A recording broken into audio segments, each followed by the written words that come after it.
你好，我係盧志新，中英劇團嘅助理藝術總監，亦都係代父從勳嘅導演。我係許進邦，係代父從勳嘅編劇。我叫新地啊，咁我係中英劇團嘅駐團演員，做個角色叫做成貴賢。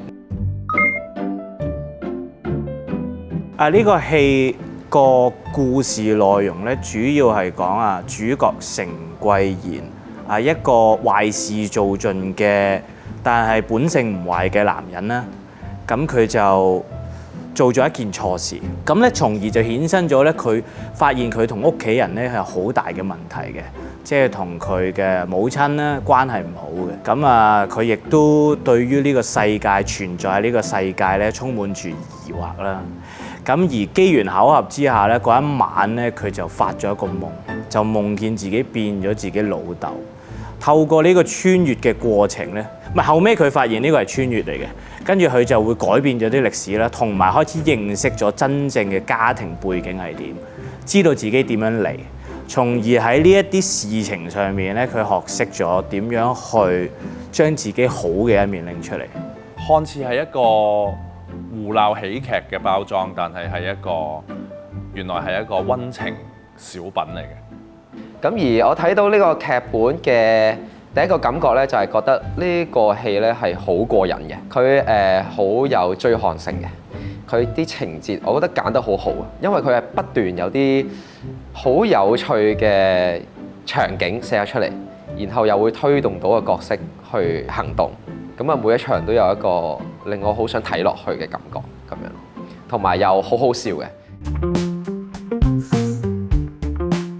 咁有一個咁犀利嘅年青編劇，佢已經有2個劇作啲好出名、好好睇、好好笑，唔可以再遲啦！我覺得就揾許進邦去傾下偈啦。佢係講緊一啲我哋應該珍惜嘅嘢。呢啲喜劇係好難得㗎。我記得第一稿我睇完之後我就點啊？點㗎啦？咁阿邦，我諗佢都有啲擔憂，驚我唔要咁樣嘅，咁但係我同佢都好似鬆一口氣咁樣。其實係有一樣嘢就係，似乎我同佢嘅口味對於喜劇嘅走向係不謀而合。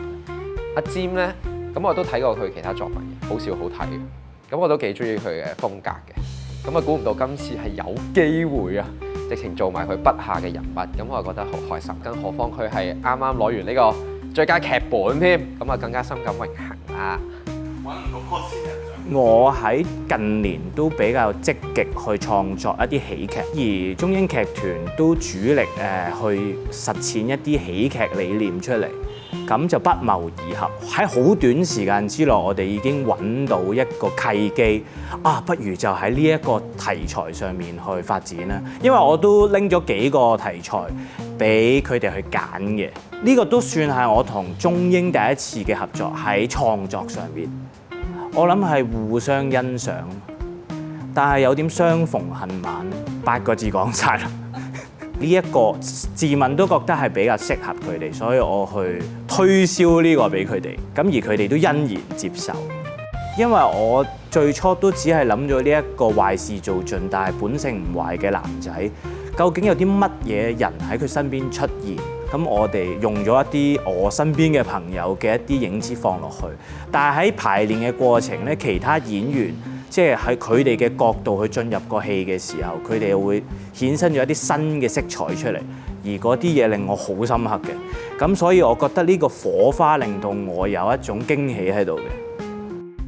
我喺排練嘅時候咧，有一個好爽嘅感覺嘅。就導演成日都講咧，話我哋一啲台詞嘅節奏咧，要好似打乒乓波咁，篤得篤得篤得篤得。我講完一句，一個對手就接，係咁去咧，嗰個感覺好似打波咁嘅，嗰個節奏接得好緊咧，咁你先會促成到一個入球。喺台面可以做到呢個節奏咧，我係幾 enjoy 嘅。佢搶得嚟又好爽咁樣嘅感覺，咁樣咯。我相信演員嘅，佢哋當佢抌咗自己入去咧，佢會用佢哋嘅角度去點講嗰句台詞，甚至乎係講唔講，因為有陣時啲台詞可能係我明白編劇點解會咁樣寫，但係喺現實生活當中，當個演員進入咗個角色 being 喺個生活嘅時候呢，可能只係一個嘆氣就已經講咗㗎啦。我哋將嗰啲嘢，將個想像力交翻俾觀眾。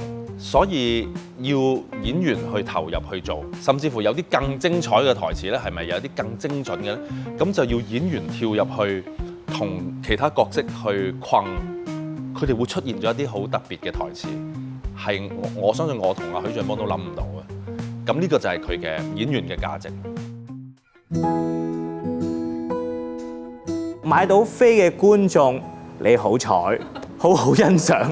即係作為編劇，如果我要同啲買到飛嘅觀眾去講一啲説話，我覺得我要講嘅真係擺咗落個戲度，專心去睇個戲，拎走晒所有嘢去睇個戲就得啦，去感受下呢一班年輕或者年長或者所有界別嘅演員，佢哋點樣去投入喺呢一個戲裏邊，佢哋揾到呢個世界係乜嘢咯？嚟睇喜劇呢，希望你哋喺咁繁重嘅工作啊，就入嚟劇場，放鬆心情，好輕鬆咁樣去睇呢個故事。我相信你會捧腹大笑嘅，但係你又會能夠攞到一啲我哋想同你分享嘅一啲信息。呢個就係我想同觀眾所講嘅嘢。放鬆心情，開心 ，enjoy 呢個戲。多謝你睇我入場啦，嚟入場睇我大飄演技啦。我第一次喺中英做男主角，希望你會欣賞我嘅做法啦。覺得都想觀眾可以無論喺咩社交媒體都好，都可以打佢哋睇後嘅感受出嚟嘅，即係最好 hashtag 埋代父重婚咁嘅方便，我哋可以揾得翻嚟睇。因為我係真係會睇嘅，我覺得無論好與唔好，睇翻呢係一個交流嚟嘅。因為平時我哋做完戲呢，其實個交流就終止咗啦。即係個觀眾之後帶咗啲乜嘢啊，佢 get 到啲乜嘢啊，佢點睇啲演員啊，點睇所有嘢啊。咁而我覺得呢個交流係重要嘅，即係我都唔想做一個 show，大家即係睇完會走咯咁樣。我都想從呢個大家嘅唔同嘅渠道去得知大家睇完嘅感覺，然後令自己進步又好，或者係令自己開心都好。